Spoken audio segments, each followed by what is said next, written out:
అంటే సింధులు వేసుకుంటూ వచ్చా వీడికి వచ్చా వచ్చి అడ్రస్ దొరకట్లే ఆకలి అవుతుంది తినడానికి ఏమన్నా ఉన్నాయో లేవో ఇదేదో హోటల్ ఉన్నట్టుండదే బిక్కుమేద్దాం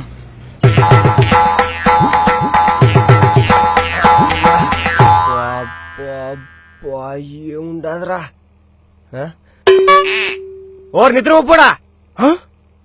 ఎవడిడు మాడిపోయిన మసాలా దోశలో కలుగున్నాడు కట్టబొరలు వచ్చారు కడపల్లా వచ్చి ఆర్డర్ తీసుకో వచ్చేస్తాను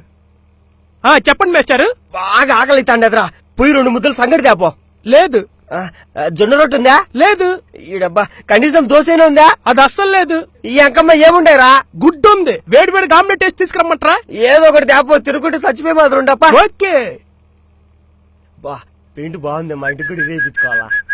ఇదిగోండి వేడి వేడి ఆమ్లెట్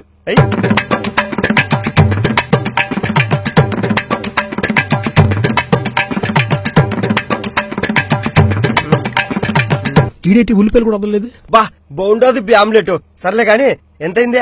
100 రూపాయలు ఎన్ని 100 రూపాయలా యో ఎట్టుంది వ్యాపారం నా గురించి నీకు ఇంకా తెలిసినట్లేదు ఇలా నుంచి వచ్చాడు ఎరిపప్పు అనుకుంటాడావు ఏందే ఒక్క ఆమ్లెట్ 100 రూపాయలా ఒరు కర్రి గుడ్డు మొహమ్మడా గుడ్డు పగలు కొట్టి ఆమ్లెట్ వేసి ఇచ్చానా లేదా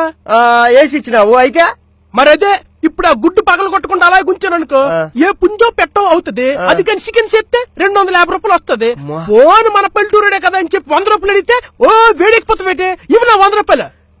కరెస్టే నువ్వు చికెన్ చేసింటే నీకే డబ్బులు వచ్చేటి అయినా నీ డబ్బులు నాకేంటికిలే ఉండిచ్చా ఇదా సిల్లరి సెంత పిక్క చేతిలో పెట్టి చిల్లరెత్త శనగ పండు మొహం కూడా నువ్వు వివరంగా చెప్తా ఇనుకో ఇప్పుడు చింతపిక్క తీసుకుపోయి నాటినావు అనుకో షెట్ అవుతాది ఆ షెట్టు నుంచి చింతకాయలు వచ్చాయి ఆ చింతకాయలు అమ్మితే ప్రతి ఏడాది 3000 రూపాయలు వచ్చాయి నేను ప్రతి ఏడాది పంట డబ్బులు అడగట్లే ఒక్క ఏడాది పంట డబ్బులు మాత్రమే అడుగుతాండా ఆ 3000లో ఈ 100 రూపాయలు తీసుకొని మిగతా చిల్లరి